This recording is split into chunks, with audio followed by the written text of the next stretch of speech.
One of the main problem what democratic India faces today is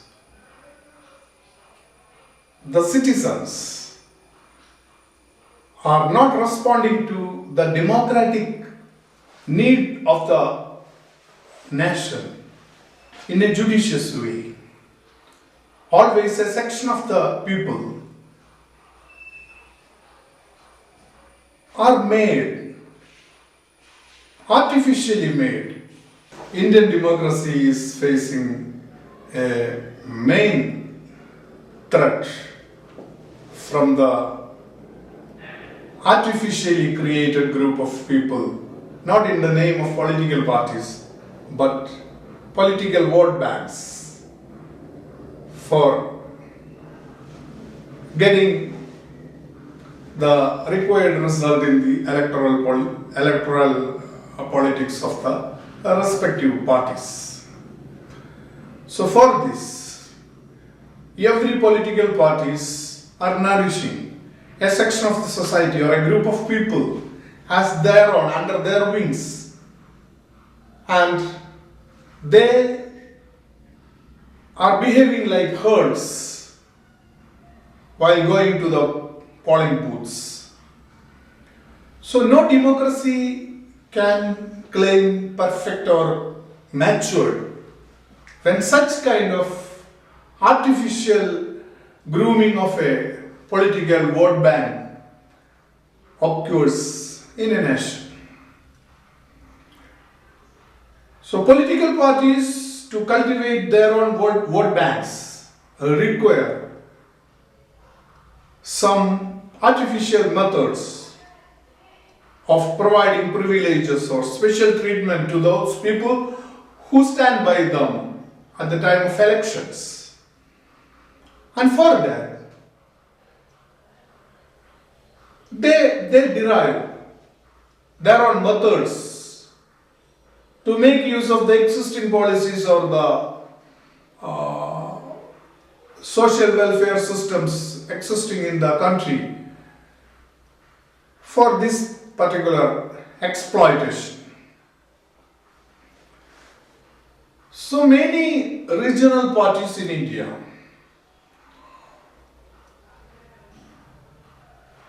are in power because of the support they are getting from such groups of vote banks. And the main kind of privilege or appeasement given to these people are favors once their masters become rulers. And caste-based reservation slowly became one of the major instruments in their hands. So it is very simple. The basic principle of caste-based reservation in India is now has become very simple. That is, you scratch my back, I'll scratch yours. Is how the politicians and the vote bank makes the contract.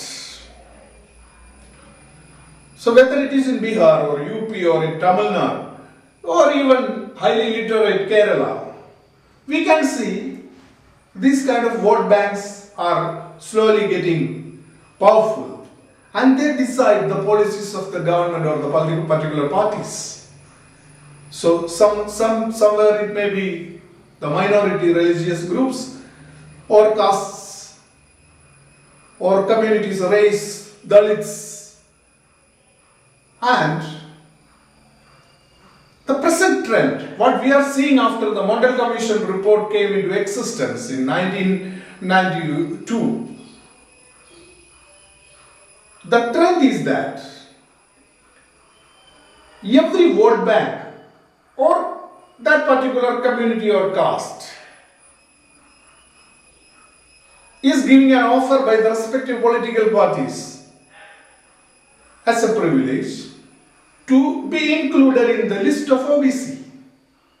So everywhere, whether it is in Punjab, UP, Gujarat, Rajasthan, many communities are agitating against the government for classifying themselves or for the inclusion of their particular community in the list of backward communities for availing certain quotas of the caste-based reservation system. So, when the entire world is marching forward and the rulers of our own country is claiming to be heading towards forward growth or to be the world leaders or whatever it may be they claim to be, but their people or their followers wants them to be included in the list of backward community. That is, a country going forward and the people going backward. It is very simple. The people are getting lazy. They lose their competitive spirit.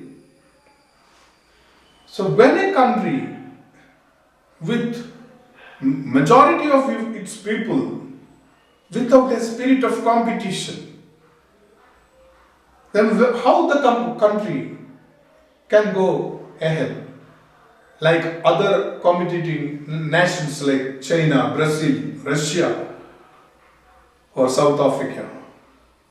See, a new breed of countries are coming upwards as the powers of 21st century.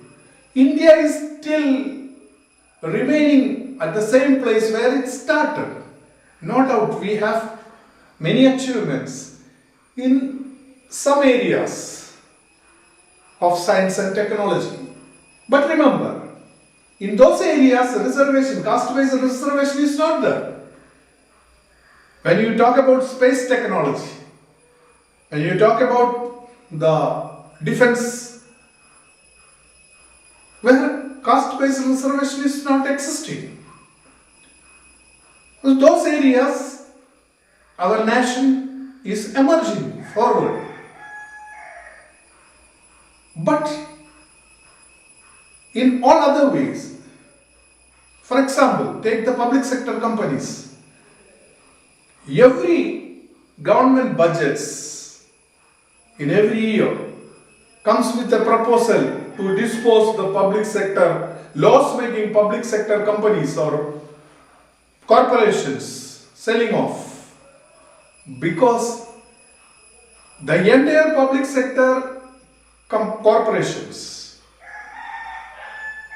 are filled with people of second-rate or third-rate kind of people, where merit or talent never was a criteria of appointment in the last decades. Naturally, those public sector companies were all making losses and at the verge of disposal.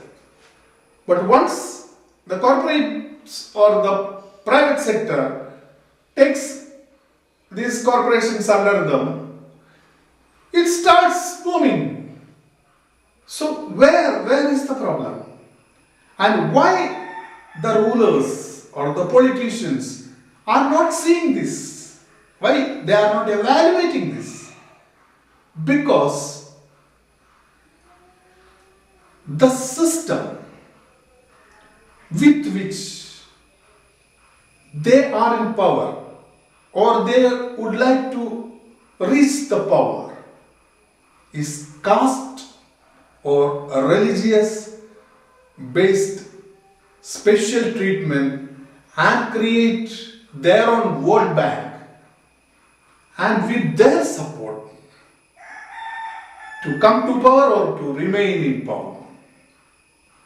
So here it is at the cost of national interest, where everybody is going to be victimized by this.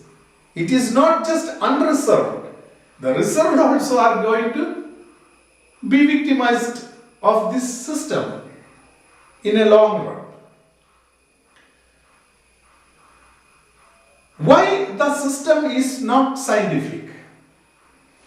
When in 1979, Mandal Commission was appointed by the Janata Party under Prime Minister Morarji Desai.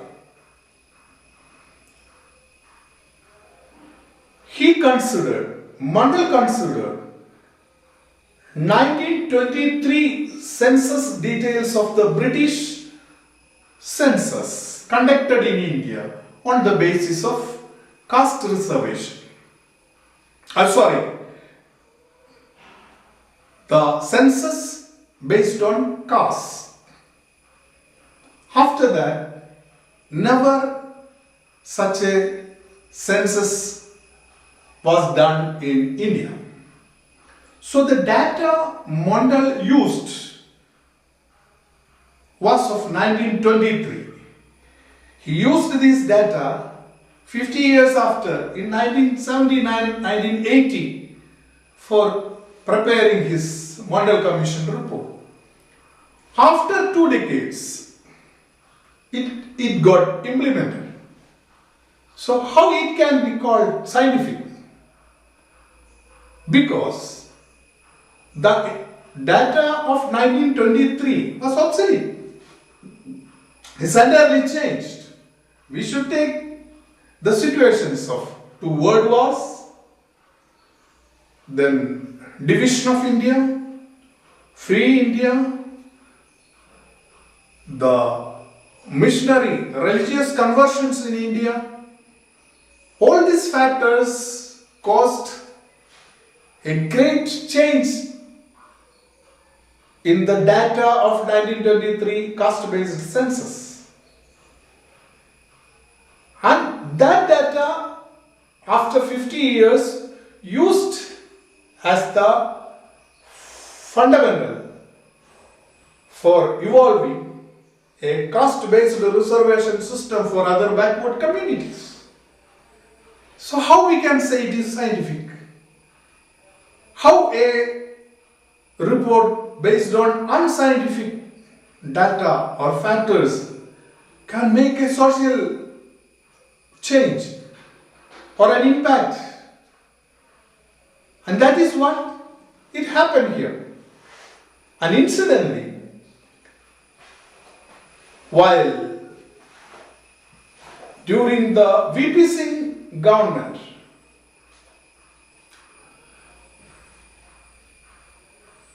the Mandal Commission report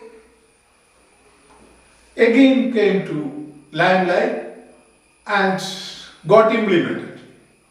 That time, the only political leader who opposed this was the opposition leader of that time, former Prime Minister Rajiv Gandhi. He opposed it on a clear basis of facts. Why caste-based reservation system should be abolished. Even in an interview given to a noted pressman of that time, Dilip Padgaonkar, he clearly stated that caste-based reservation system, if not abolished, can take India many years backwards. At a time, the entire world is changing so fastly after the collapse of Soviet Union.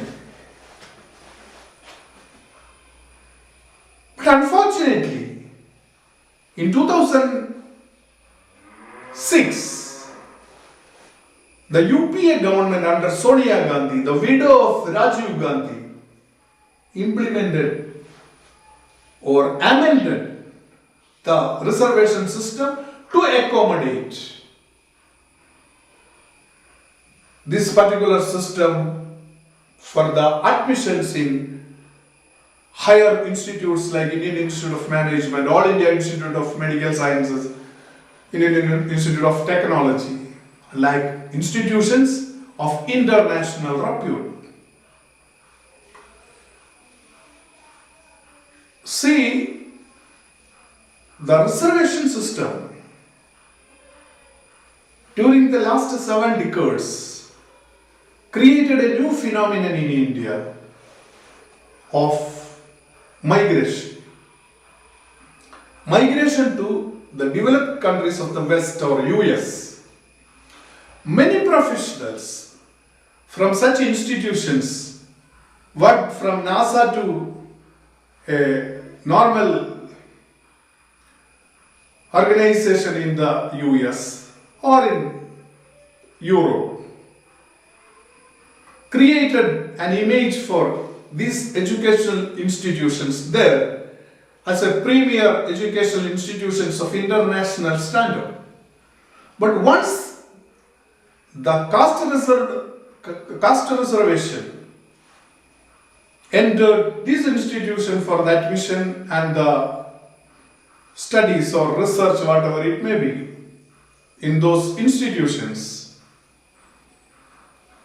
is a clear threat to these migrants, the future migrants, about the quality of their education in the future. See, equality doesn't mean that everybody should be equal. We cannot be equal. Everybody cannot be equal. That is not a biological possibility. People to people are different. Man to man, differences are there. A fisherman cannot be a mountaineer. Because fisherman is a fisherman who knows fishing. Whereas the other person is an expert in another thing. So they cannot be equal. There can be equal opportunity for all, for a judicious growth of individuals. That is how equality to be defined in a nation.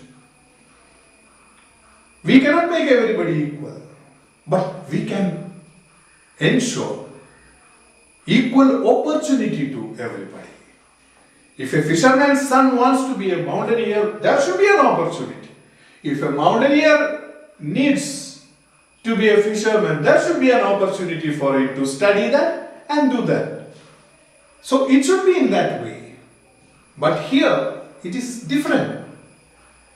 Here equality does mean that dragging down the person who is at the top to the lower level and making them equal.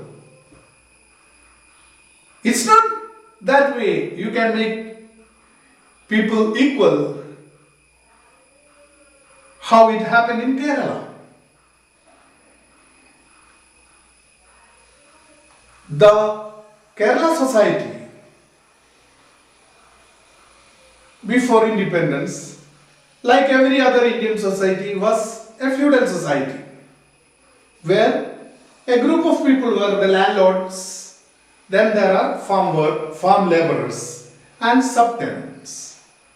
The political parties, especially the left parties, made many reforms, land reforms, and one of it was to allow the ownership of land to the actual worker in principle.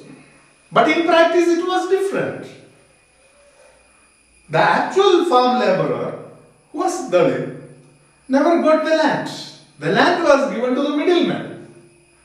The original owner or the landlord lost the land, and the Dalit, he didn't receive the land, but the middleman, the subtenant, got the land. So, how that system or that policy failed is how history shows. But the disaster is different. The marginal landlord or marginal owner of the land, we can call. They are not big landlords in Kerala. Small holdings of few acres of land. Normally, a landlord in Kerala used to have. He lost his entire property and he became landless. Again, On the other part of the society, there exists caste-based reservation. So the reservation system denies opportunity for his children for education and no employment. So he lost his land and the opportunity to get a good education or a good job. So naturally, a new group of poor being created out of this Land Reform Act. So this is not the way how we have to make people equal. So the government should see things in a scientific way.